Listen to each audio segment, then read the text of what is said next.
नमस्कार खंडपड़ार 2024 निर्वाचन फलाफल को जदि आमे देखिबा तेबे एहा केवल गोटे हारजित कथा नुहे।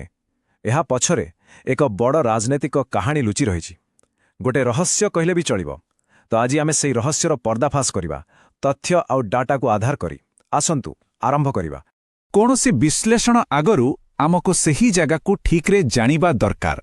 तेबे खंडपड़ा एटा केउठी ओडिशा मानचित्र उपरे नजर पकांतु। एई जो 120 नंबर निर्वाचन मंडली आपण देखुछंती एटा ही खंडपड़ा। एहार भौगोलिक स्थिति ही एठिकार राजनीतिर मूलधुआ। ताकु बुझिबा निहाती जरूरी। आउ एथरकर फलाफल देखंतु संख्यागुड़िक। बीजेपीर दुश्मन कुमार स्वईं पाइले 50.72% भोट आउ बीजेडीर सावित्री प्रधान पाइले 45.79%। सीधा कथा हैला जो दल एते वर्ष धरी एटी शासन करुथिला सेमानंक पई एहा एक बड़ धक्का थिला। केही एमिति हेबो बोली आशा करि नथिले। किंतु केते भोट्रे हार जित थिला मात्र 7343 भोट। भाबिले आश्चर्य लागे एते कम भोटर व्यवधान रे गोटे दीर्घ दिनर गढ़ भांगीगला। एथरु स्पष्ट जना पड़छि जे जेतेबेले भोटरंक मन बदले छोटो परिवर्तन भी बहुत बड़ राजनैतिक भूकंप आनी पारे। तेबे एसबु देखिला परे आम मनरे गोटे बड़ प्रश्न आसुछि। प्रश्नटा हैला जेउठी गोटे दल 10 वर्षर अधिक समय धरी राज करुथिला सेही राजनैतिक दुर्ग हठात केमिति भांगीगला। आज आमे एही प्रश्नर उत्तर खोजिबा। उत्तर खोजिबा पाई आमकु लोकंक पाखकु जिबाकु पड़िबो। आसंतु खंडपड़ार माटी आउ सेठिकार लोकंक मनर कथा तांक स्पंदनकु बुझिबाकु चेष्टा करिबा।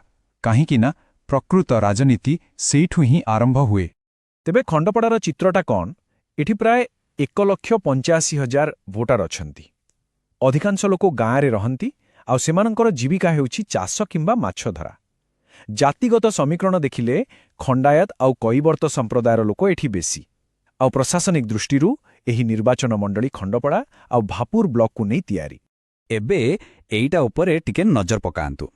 एइटा हेउछि ग्रीभांस हिट मैप माने लोकंकर मुख्य अभियोग आउ समस्यार एक तालिका। आउ एगुड़िक किछि नुआ समस्या नुहे।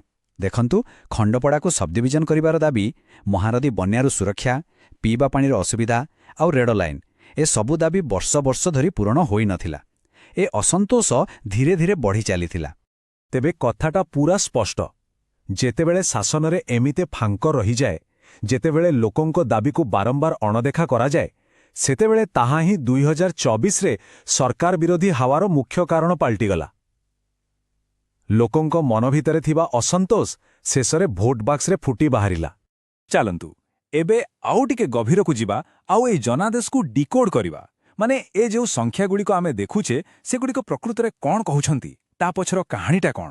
बीजेडीर यात्रा को टिके देखिबा। 2009 रे 54.7% भोट, 2014 रे भी सीट रखिले आउ 2019 रे तो पूरा चरम सीमा रे 74.3% भोट। भावंतु एते बड़ समर्थन।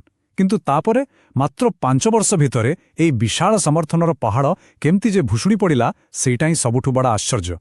ई बार चार्ट रे सेई पतनर चित्रटा आहुरी स्पष्ट होई जाउछे।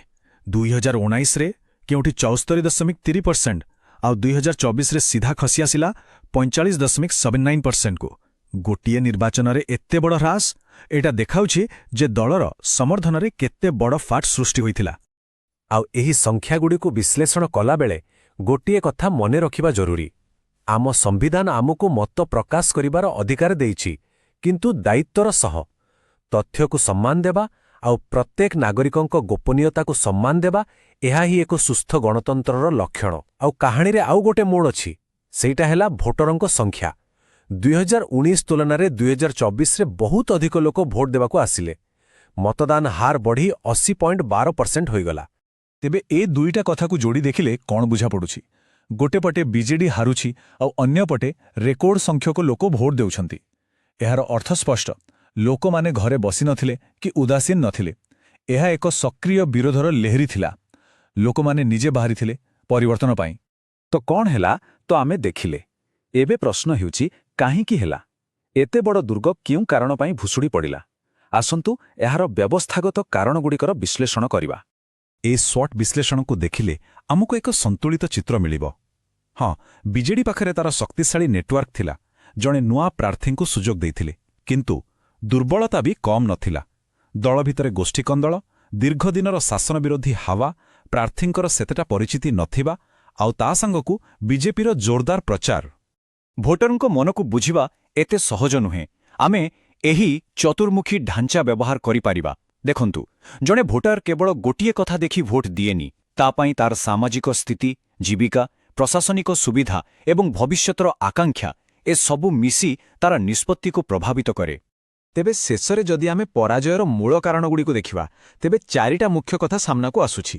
ପ୍ରଥମତଃ ପ୍ରାର୍ଥୀ ଚୟନ, ଦ୍ୱିତୀୟରେ ଶାସନଗତ ଫାଙ୍କ, ମାନେ ଲୋକଙ୍କର ମୌଳିକ ସମସ୍ୟାର ସମାଧାନ ନ କରିବା, ତୃତୀୟରେ ଦଳୀୟ କନ୍ଦଳ, ଯାହା ପ୍ରଚାରକୁ ଦୁର୍ବଳ କରିଦେଲା, ଆଉ ଚତୁର୍ଥରେ 10 ବର୍ଷର ଶାସନ ପରେ ଲୋକଙ୍କ ମନରେ ଆସିଥିବା ପରିବର୍ତ୍ତନର ଇଚ୍ଛା।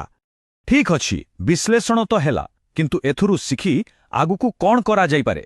ବର୍ତ୍ତମାନ ଆମେ ଏକ ବ୍ଲୁପ୍ରିଣ୍ଟ ବା ମାର୍ଗଦର୍ଶିକା ଉପରେ ନଜର ପକାଇବା, ଯାହା ଭୋଟରଙ୍କ ସହ ପୁଣିଥରେ ସମ୍ପର୍କ ଯୋଡ଼ିବା ଆଉ ସେମାନଙ୍କ ବିଶ୍ୱାସ ଫେରାଇ ଆଣିବାରେ ସାହାଯ୍ୟ କରିପାରେ। ଧରାଯାଉ ଏକ 90 ଦିନିଆ ଯୋଜନା ଅଛି। ଏହାକୁ 3 ଭାଗରେ ବାଣ୍ଟି ଦେଖିବା। ପ୍ରଥମ 30 ଦିନ ମୂଳଦୁଆ ପକେଇବା, ଘର ଘର ବୁଲି ଲୋକଙ୍କ ସମସ୍ୟାକୁ ଟିପିବା। ତା ପର 30 ଦିନ ସମ୍ପର୍କ ବଢ଼େଇବା, ଗାଁରେ ବୈଠକ କରିବା, ଆଉ ଶେଷ 30 ଦିନ ଏହି ସମ୍ପର୍କକୁ ଭୋଟରେ ପରିଣତ କରିବା ପାଇଁ ତୃଣମୂଳ ସ୍ତରରେ ଲୋକଙ୍କୁ ଏକାଠି କରିବା। ଏହି ଯୋଜନାର ମୂଳମନ୍ତ୍ର ହେଉଛି ସମସ୍ୟାରୁ ସମାଧାନ। ସବୁ ପ୍ରଚାର, ସବୁ କଥାବାର୍ତ୍ତା ସେହି ମୁଖ୍ୟ ସମସ୍ୟାଗୁଡ଼ିକ ଉପରେ ହିଁ କେନ୍ଦ୍ରିତ ହେବା ଦରକାର। ସବ୍‌ଡିଭିଜନ, ପାଣି, ବନ୍ୟା। ପ୍ରାର୍ଥୀଙ୍କୁ ଜଣେ ସମସ୍ୟା ସୃଷ୍ଟିକାରୀ ନୁହେଁ, ବରଂ ସମାଧାନର ପ୍ରାର୍ଥୀ ଭାବେ ଉପସ୍ଥାପନ କରିବାକୁ ପଡ଼ିବ ଏବଂ ଡିଜିଟାଲ ମାଧ୍ୟମରେ ନିଜର ସ୍ପଷ୍ଟ ଭିଜନ ଲୋକଙ୍କ ପାଖରେ ପହଞ୍ଚାଇବା। ଆମେ ଏହି ବିଶ୍ଳେଷଣର ଶେଷ ପର୍ଯ୍ୟାୟରେ ପହଞ୍ଚିଛେ। ଖଣ୍ଡପଡ଼ାର ଏହି ଜନାଦେଶ କେବଳ ଗୋଟିଏ ନିର୍ବାଚନ ମଣ୍ଡଳୀର କଥା ନୁହେଁ, ଏହା ରାଜନୀତିର ଊର୍ଦ୍ଧ୍ୱରେ ଆମ ସମସ୍ତଙ୍କ ପାଇଁ ଏକ ଶିକ୍ଷା। ଆଉ ଏହି ଶିକ୍ଷାର ମୂଳରେ ରହିଛି ପ୍ରତ୍ୟେକ ନାଗରିକର ସମ୍ମାନ। ରାଜନୀତି କେବଳ କ୍ଷମତା ପାଇଁ ନୁହେଁ, ଏହା ଲୋକଙ୍କ ଜୀବନରେ ସକାରାତ୍ମକ ପରିବର୍ତ୍ତନ ଆଣିବା ପାଇଁ, ପ୍ରତ୍ୟେକ ବ୍ୟକ୍ତିର ସମ୍ମାନ ବଜାୟ ରଖିବା ପାଇଁ ଉଦ୍ଦିଷ୍ଟ। ଜନାଦେଶକୁ ଏକ ଫସଲ ସହିତ ତୁଳନା କରାଯାଇଛି। ଯେମିତି ଫସଲ ପାଇଁ ଭଲ ମାଟି ଆଉ ପାଣି ଦରକାର, ସେମିତି ଜନାଦେଶକୁ ବଞ୍ଚାଇ ରଖିବା ପାଇଁ ସୁଶାସନର ମାଟି ଆଉ ଲୋକଙ୍କ ବିଶ୍ୱାସର ପାଣି ନିହାତି ଆବଶ୍ୟକ। ତେବେ ଆମେ ଶେଷରେ ସେହି ଗୋଟିଏ ପ୍ରଶ୍ନ ପାଖରେ ପହଞ୍ଚୁଛେ, ତାହେଲେ କ'ଣ ରାଜନୀତିରେ ସବୁକିଛିର ମୂଳ ହେଉଛି ବିଶ୍ୱାସ? ଏହା ହିଁ କ'ଣ ସବୁଠାରୁ ବଡ଼ ପୁଞ୍ଜି? ଖଣ୍ଡପଡ଼ାର ଫଳାଫଳ ତ ସେଇଆ ହିଁ କହୁଛି। ଏହା ଉପରେ ଆମ ସମସ୍ତଙ୍କୁ ଚିନ୍ତା କରିବାର ଆବଶ୍ୟକତା ରହିଛି। ଯଦି ଆପଣ ଜଣେ ଲୋକାଭିମୁଖୀ ନେତା ହେବାକୁ ଚାହାନ୍ତି ଏବଂ ନିଜ ନିର୍ବାଚନ ମଣ୍ଡଳୀର ଉନ୍ନତି କରିବାକୁ ଚାହାନ୍ତି, ତେବେ blueprintstrategies.ai ସହିତ ଯୋଗାଯୋଗ କରନ୍ତୁ। ଆମ ଇମେଲ୍ ହେଉଛି mgr@blueprintstrategies.ai କିମ୍ବା ଆପଣ 01904204160 ରେ କଲ୍ କରିପାରିବେ। ରାଜନୀତିର ଊର୍ଦ୍ଧ୍ୱରେ ଉଦ୍ଦେଶ୍ୟ।